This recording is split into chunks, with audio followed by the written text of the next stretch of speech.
kami ng PICC today. Ito mo yun naman. Yan sila Daddy. Daddy Jo. Ayan. Si Atan. Daddy Jo, pakita mo rin si Atan. Oh, Tristan na. Oy, go na. Tristan, go na ba? Go na. Kaka-vlog. Baka hindi makapag-voice yan. Ah. Okay na yun. Okay na.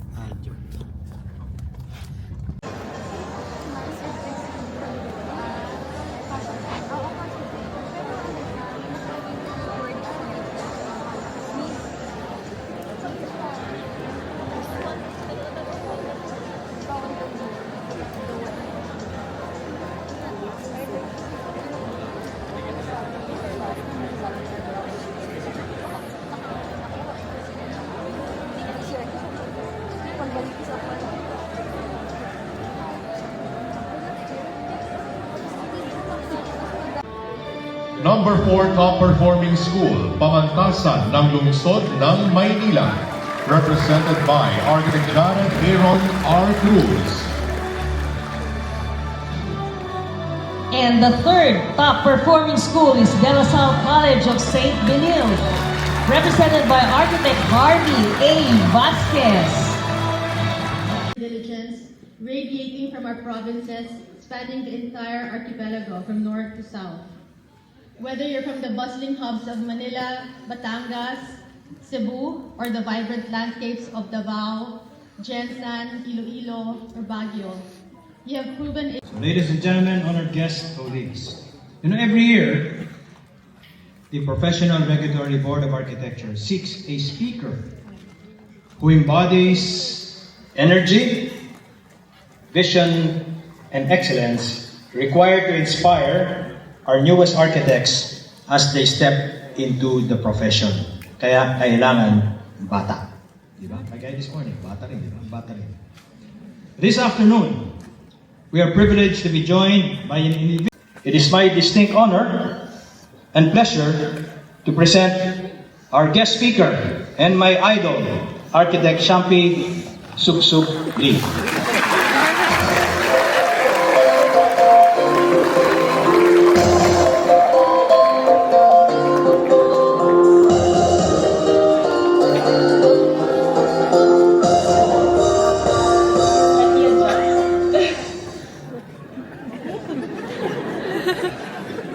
No comment.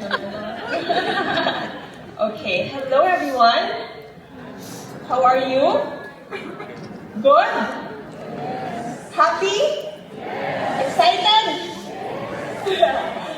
First of all, I made a speech, but maybe it's better if I speak from the heart. Okay lang ba yun?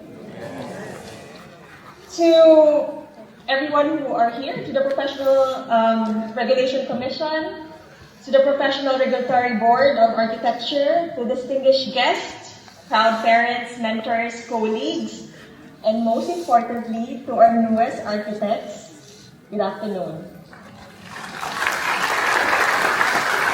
I know this is a once-in-a-lifetime event in your life, and I am grateful to be a part of this moment for all of you. Today, you are no longer students or apprentices. Today, you become architects. I know what it took to get here. The sleepless nights, the eye bags, the all-nighters fueled by Coke and Pancit Canton. The board exam that made you question everything you learned in your 5 years in college. Today is proof that you all have persevered. So this moment belongs not just for our newest architects, but of course, to the support they had. And I want to highlight those people. I want to congratulate our parents who are here today.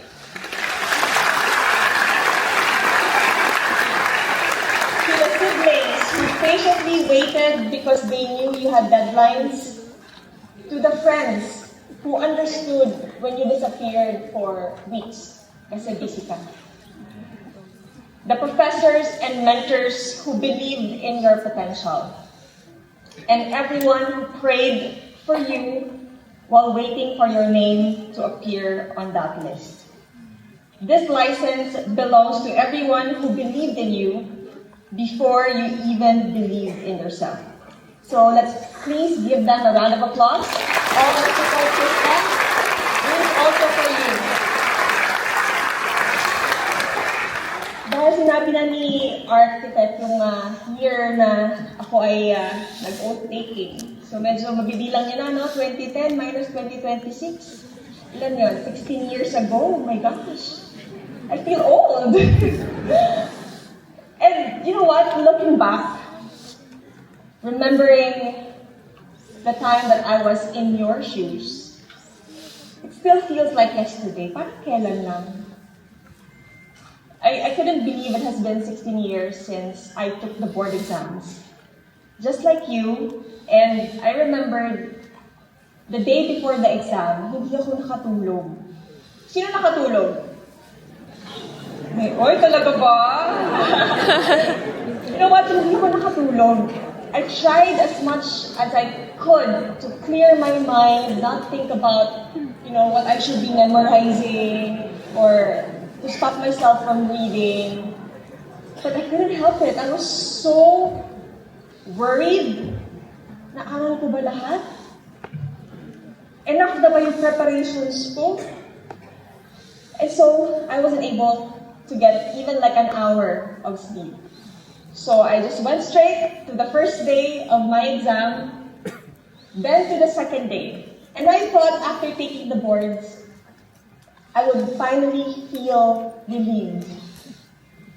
But to the contrary, mas lalo po akong nervous. Do you know the feeling that after you took an exam, you probably have an idea, okay, mukhang na pasado tayo. But taking the board exam of architecture, my gosh, like, lalo ako nagkaroon ng tanong. Pumasa ba tayo? Parang wala akong maalalang sagot na tama. And I remembered, after the board exams, my college friends, we had a party. We had a after board exam party. Okay, so we were in this place. Of course, there was food, music, everybody was celebrating. And alam niyo naman, if yung mga friends niyo din ay mga achievers din, I must say. They started asking you. So, do you accept these duties and responsibilities as a new architect, licensed architects of the Republic of the Philippines? Yes. Mahina daw. One more time. Do you accept these duties and responsibilities as the new registered and licensed architects of the Republic of the Philippines? Yes! Okay. Chairman, you're ready. I think they're ready.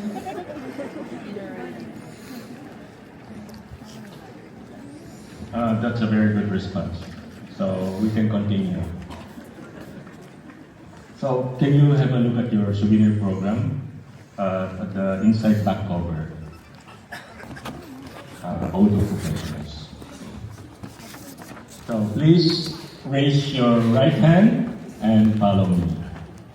I, name and address, please.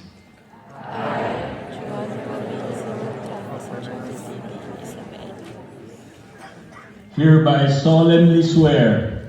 Hereby solemnly swear. That I will support. That I will support. And defend the Constitution. And defend the Constitution. Of the Republic of the Philippines. Of the Republic of the Philippines. That I will bear true faith. That I will bear true faith. And allegiance to the same. And allegiance to the same. That I will obey the laws. That I will obey the laws. Legal orders. Legal orders. and executive orders and executive orders promulgated by the duly constituted authorities promulgated by the duly constituted authorities of the Republic of the Philippines, of the Republic of the Philippines, and that I will impose this obligation upon myself voluntarily, upon myself voluntarily, without mental reservation without mental reservation or purpose of evasion. or purpose of evasion.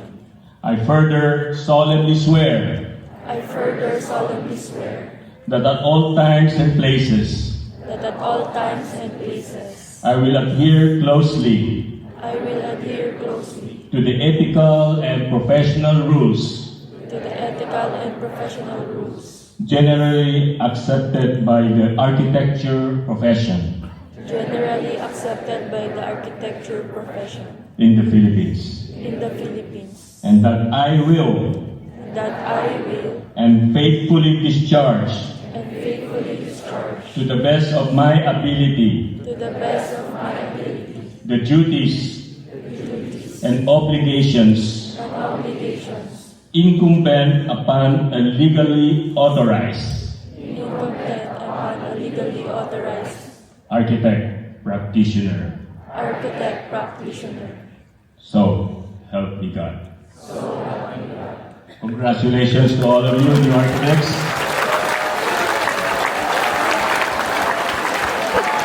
Hindi na natin pinagpapan at sa tingin ko kayo masaya.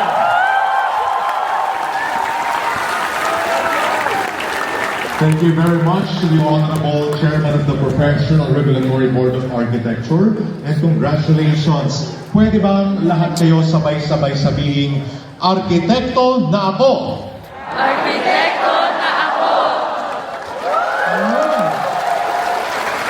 Sarap namang sabihin, no? And now, you can officially include the abbreviation of AR or ARCH before your names. Okay, so now that you've taken your oath as architects, so earlier, pagpasok ninyo sa hall, no, binigyan kayo ng pin. Yeah, so please get those pin. Yes, they can call you architect. Palakpakan po. Hello?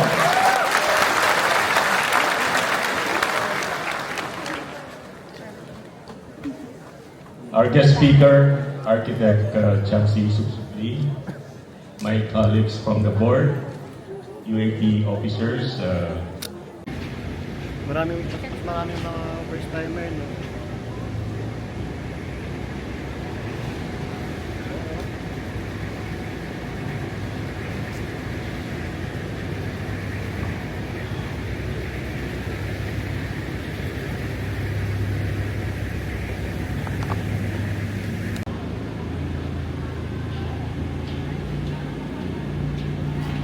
Ano?